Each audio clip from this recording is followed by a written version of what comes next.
In this video, I'll show you how to change the inputs of your Vizio TV using the remote control, and also if you don't have a remote control, how to change them as well. So if you have a remote, it's very easy. You're going to have on the top left corner an input button. You see it right here. It says input.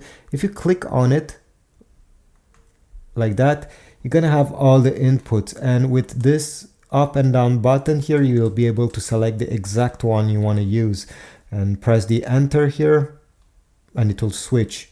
Very easy, and you can do this quickly. Now, if you do not have a remote control, don't worry.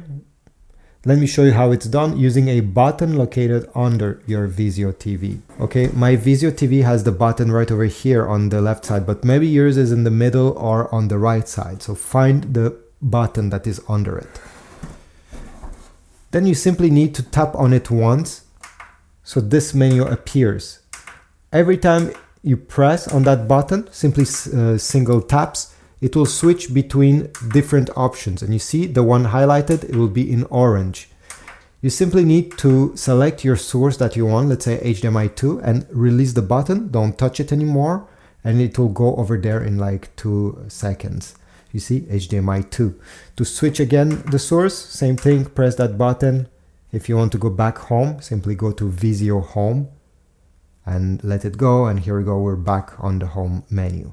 So this is it. Thanks for watching. I hope this was useful. If so, please leave a like, subscribe, and I'll see you in the next video.